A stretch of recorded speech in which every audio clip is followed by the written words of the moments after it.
situation.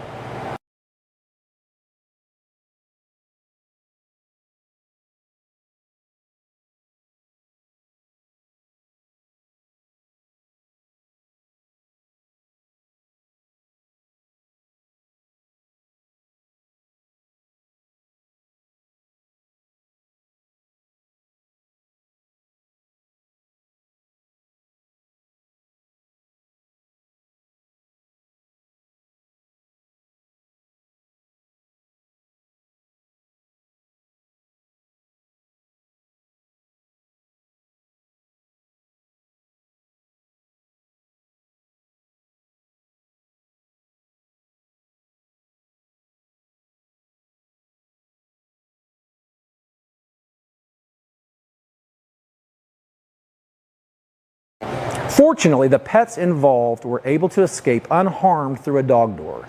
However, the outcome could have been much worse if there had been no means of escape or if the family was asleep at the time. It is crucial that you adhere to manufacturer guidelines when using lithium-ion batteries, only using approved chargers and storing them out of reach of children and pets. Furthermore, it is imperative to dispose of lithium-ion batteries properly. They should never be tossed in household garbage